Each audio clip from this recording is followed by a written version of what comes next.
Hello everyone, welcome to the Modern Defense. I'm English Grandmaster Daniel Fernandez and I've been playing the Modern Defense with a lot of success for the last 15 years. So I'll walk you through primarily the position that arises after white plays e4 and d4 in some order and black plays g6 and bishop g7. Now the style of this disc will be primarily based on annotated games, so I'll walk you through the annotated games with a focus on the late opening and on the early middle game so that we get a strategic understanding of what's happening. There will be some concrete theoretical recommendations and some advice about how you conduct your memory work, how much you want to memorize in this opening, because it's of course very complicated. But I appreciate that it's an opening that a lot of people play for passion. And with that passion in mind, it's important just not to get a lost position out of the opening and to get the type that stylistically you would like to play. And in the case of the Modern Defense, that's usually a very fighting game. A lot of the games that we will see feature someone with black being 200 points higher or 300 points higher and wanting to make an imbalance from the first few moves. So for that reason, actually, there are, I think, 4 games by Magnus Carlsen on this disc. And Carlsen is one of the players who has a consistent ability to play e4 knight c6, d4 knight c6, e4 a6, e4 g6. He plays a lot of slightly unbalancing first moves, primarily because at the time of recording, he's dominant in the chess world. He has a rating advantage about 50 points over his nearest competitors, and very often he wants to unbalance in the way that the modern allows him to. Now, just a brief note about the move orders that are possible. So e4 being the main one, but also sometimes d4 happens and knight f3 happens. Now, personally, I don't play so much the modern against knight f3, primarily against e4 or d4. I have a couple of games with d4 where I skirted the modern move orders and then did something creative. There are lots of possibilities in the sidelines and the notes. For example, I will just show one of them, being this one where I played c5 on move 4, before either side has completely finished the fianchetto. It's interesting to play c5 here, because white's committed to g3, and so the Benoni setups with d5 will be marginally less critical. So primarily we're dealing with the position after e4, g6, d4, bishop g7 in some order. Now it's also possible to delay bishop g7, but only with very, very specific ideas in mind. So one thing Magnus Carlsen does a lot, for example, at the time of recording, is that he'll play something related to c6 and d5. And those move orders take us into a position which is described as a Gurgenidze structure, maybe c6, d5 and h5, and in these positions the bishop actually is happier on f8 because we see the long diagonal is a little bit blocked. But unless there's some very specific idea like this, we'll be dealing with the bishop going to g7, and this is a primary feature of the Modern Defense. I'll use the phrase modern bishop a lot, but it's also the dragon bishop, it's the Perk bishop, it's the King's Indian bishop, it's fianchetted on g7, and it hits d4 and it hits white's queenside through x-ray. Now the material splits here into whether white plays relatively positionally or relatively sharply. And in the next couple of videos, we'll deal with links to the Perk defense and to the King's Indian before we start getting into the positional material, where white tends to start with knight f3. And after knight f3, black plays d6, and white can play positional moves such as c4, bishop e2, bishop d3, or they can play more aggressive moves like knight c3, and bishop e3. Those tend to be the splits, and that's how the material is divided. I personally think white's strongest move in this position is c3, after which black has a serious decision of whether to play for c5 or whether to play for e5. And both are interesting, but my preference is to play for e5.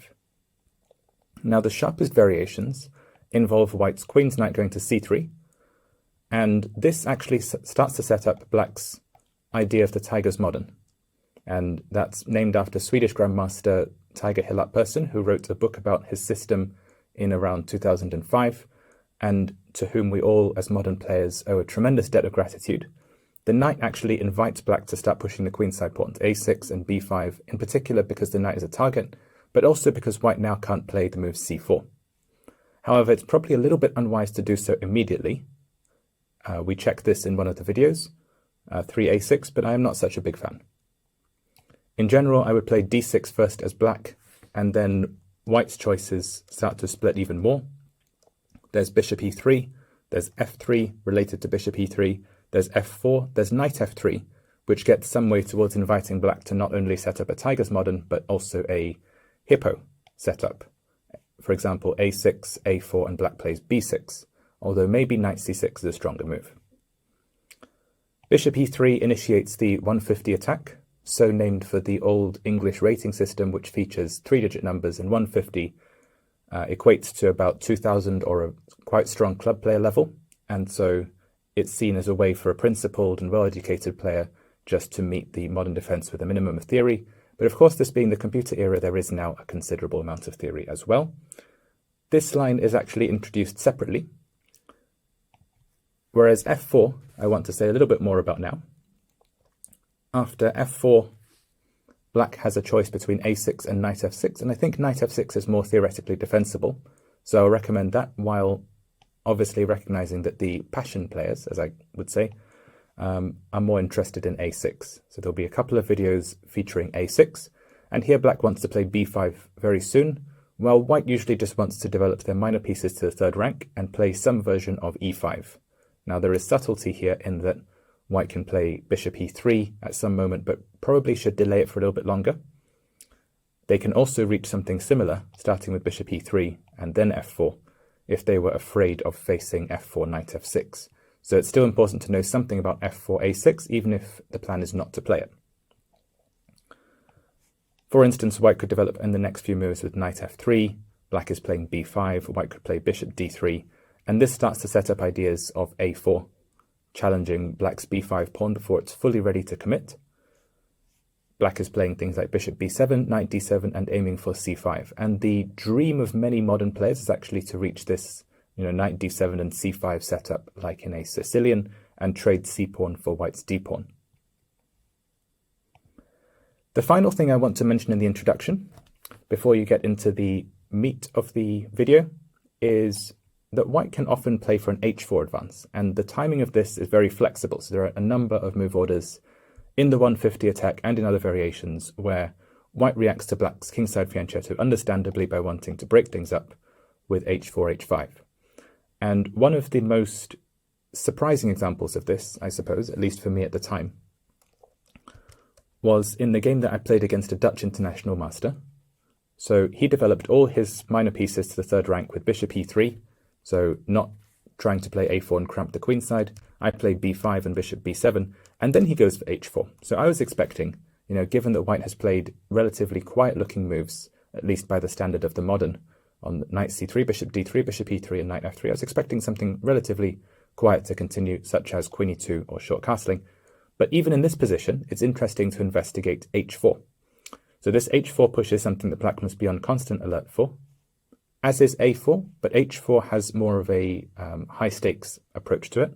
So h4, white wants to play h5, and if they're allowed, they'll play also h6, and this is problematic for black's kingside fianchetto. So there has to be a reply ready, which typically is either h6, preparing to meet h5 with g5, or it's black playing h5, preventing the pawn advancing any further but giving white the g5 square, or it's knight f6. So these are the three things that black typically chooses between. So I wish you a lot of enjoyment watching this course, a lot of enjoyment playing the modern, and a lot of success and enjoyment, I suppose, from your chess career as it goes forward from this point. Thank you for buying my product, and best of luck.